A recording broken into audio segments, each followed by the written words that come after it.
Lévitique chapitre 20, nous continuons notre code moral. Nous sommes à l'intérieur de la tente.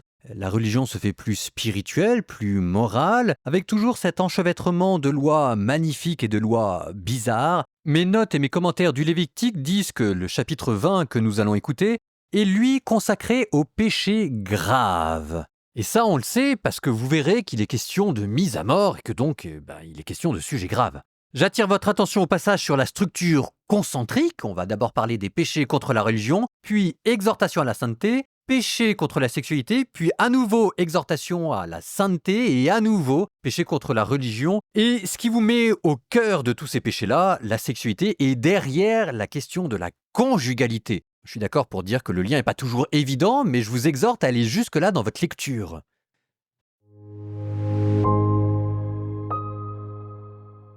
Le Seigneur parla à Moïse et dit « Tu diras aux fils d'Israël, si un homme, un des fils d'Israël ou un immigré résidant en Israël, livre quelqu'un de sa progéniture à Molech, il sera mis à mort. Les gens du pays le lapideront, et moi je tournerai mon visage contre cet homme, et je le retrancherai du milieu de son peuple, car en livrant quelqu'un de sa progéniture à Molech, il a rendu impur mon sanctuaire et profané mon nom.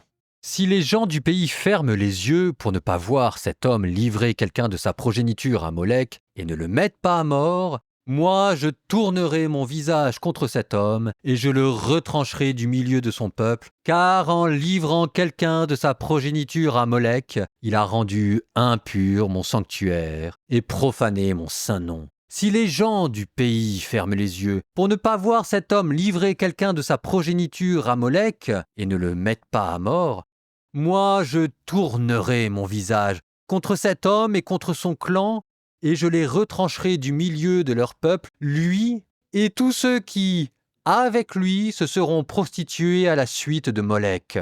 Si un individu se tourne vers les nécromanciens et vers les voyants pour se prostituer à leur suite, je tournerai mon visage contre lui et je le retrancherai du milieu de son peuple. Sanctifiez-vous et soyez saints, car je suis le Seigneur votre Dieu. Vous observerez mes décrets et vous les mettrez en pratique. Je suis le Seigneur qui vous sanctifie. Tout homme qui maudira son père ou sa mère sera mis à mort. Il a maudit son père ou sa mère, son sang retombera sur lui. Quand un homme commet l'adultère avec la femme de son prochain, cet homme adultère et cette femme seront mis à mort. Quand un homme couche avec la femme de son père, découvrant ainsi la nudité de son père, tous deux, l'homme et la femme, seront mis à mort. Leur sang retombera sur eux. Quand un homme couche avec sa belle-fille, tous deux seront mis à mort. C'est une union infâme. Leur sang retombera sur eux. Et quand un homme couche avec un homme, comme on couche avec une femme, tous deux commettent une abomination. Ils seront mis à mort. Leur sang retombera sur eux. Quand un homme prend pour épouse une femme et sa mère, c'est une monstruosité. On les brûlera, lui et elle deux. Il n'y aura pas de monstruosité au milieu de vous. Quand un homme a des rapports avec un animal, l'homme sera mis à mort et vous abattrez l'animal. Quand une femme s'approche d'un animal quelconque pour s'accoupler à lui, tu tueras la femme et l'animal, ils seront mis à mort, leur sang retombera sur eux. Quand un homme prend pour épouse sa sœur, fille de son père ou fille de sa mère, et qu'il voit sa nudité comme elle voit la sienne, c'est une ignominie. Ils seront retranchés sous les yeux des fils de leur peuple. Il a découvert la nudité de sa sœur. Il portera le poids de son péché. Quand un homme couche avec une femme pendant ses règles et découvre sa nudité, il met à nu la source du sang et la femme dévoile cette source. Tous deux seront retranchés du milieu de leur peuple. Tu ne découvriras pas la nudité de la sœur de ta mère, ni celle de la sœur de ton père, car ce serait mettre à nu ta propre parenté. Vous porteriez le poids de votre péché. Mais quand un homme couche avec sa tante, il découvre la nudité de son oncle. Ils porteront le poids de leur faute. Ils mourront sans enfant. Et quand un homme prend pour épouse la femme de son frère, c'est une souillure. Il a découvert la nudité de son frère. Ils n'auront pas d'enfant. Observez tous mes décrets et toutes mes ordonnances et mettez-les en pratique. Ainsi le pays où je vous fais entrer pour vous y installer ne vous vomira pas. Vous ne suivrez pas les lois des nations que je chasse devant vous. C'est parce qu'elles ont pratiqué toutes ces choses que je les ai prises en dégoût. Aussi je vous ai dit, c'est vous qui posséderez leur sol, car moi je vous le donnerai en possession. C'est une terre ruisselant de lait et de miel. Je suis le Seigneur votre Dieu, qui vous ai mis à part d'entre les peuples. Vous séparerez l'animal pur de l'animal impur, l'oiseau impur de l'oiseau pur. Vous ne vous rendrez pas immonde par ces animaux, ces oiseaux et par tout ce qui rampe sur le sol, tout ce que j'ai mis à part comme impur devant vous. Soyez saints pour moi, car moi, le Seigneur, je suis saint, et je vous ai mis à part d'entre les peuples, pour que vous soyez à moi. Lorsqu'une femme ou un homme parmi vous sont nécromanciens ou voyants, ils seront mis à mort, on les lapidera, et leur sang retombera sur eux.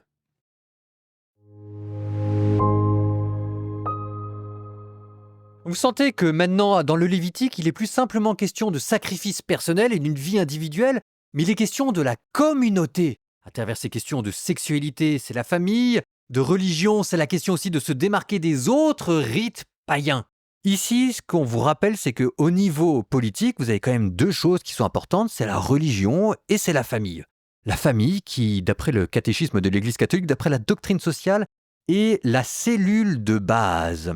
La cellule de base, c'est là où on apprend et où l'on découvre la charité, là où l'on transmet la foi. Et nous le savons tous, que les désordres, les traumatismes qui sont vécus dans la sphère familiale sont les plus douloureux parce que comme ils sont vécus dans la sphère de l'intimité, ils plongent plus profondément dans notre être. Regardez par exemple comment il était question des parents, du père et de la mère. Tu ne maudiras pas ton père et tu ne maudiras pas ta mère.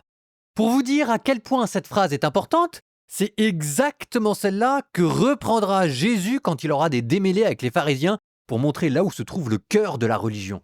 Je vous cite Jésus. Il est écrit « Tu ne maudiras pas ton père et ta mère » et vous dites « Celui qui déclare corban, c'est-à-dire offrande sacrée, les biens par lesquels il aurait pu aider son père ou sa mère, celui-là n'est pas tenu et ainsi vous avez brisé la tradition. Hypocrite, Isaïe a bien raison de dire de vous « Ce peuple m'honore des lèvres mais son cœur est loin de moi ». Alors, moi, ce passage-là dans la vie de Jésus, il m'amuse parce que cette controverse qu'il avait avec les pharisiens, où justement il citait le Lévitique, tu ne maudiras pas ton père et ta mère, c'était quand il avait une discussion avec les pharisiens sur justement ces questions de pureté et d'impureté.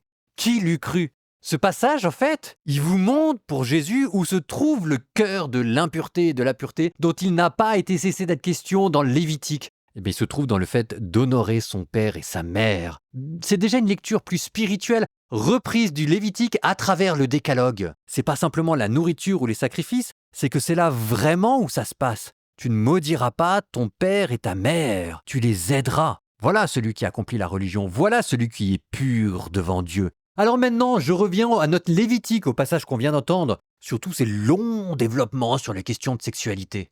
Alors ça sert à rien d'être traumatisé par ces questions et de voir là une insistance particulière de la Bible à cet endroit-là qui serait comme frigide ou effarouché. Mais enfin, vous savez tous que dans notre société, c'est du grand n'importe quoi sur ces questions de pornographie, de sexualité et que c'est simplement de remettre des règles de base pour dire que dans la conjugalité, tout n'est pas permis. Alors il était question là de péchés graves. Péché grave, ça aussi, ça va être repris dans la religion chrétienne. Avec les péchés véniels et les péchés mortels, ça vous vient d'une lettre de Jean. Donc je redis rapidement quand même les critères pour éviter que les gens scrupuleux ne se disent « mince, j'ai fait un péché grave ». Un péché grave, quand on l'a fait, on le sait, on est conscient. A priori, si jamais vous demandez « est-ce que j'ai fait un péché grave », ça veut dire que vous ne l'avez pas fait. Parce qu'un péché grave, il faut l'avoir voulu.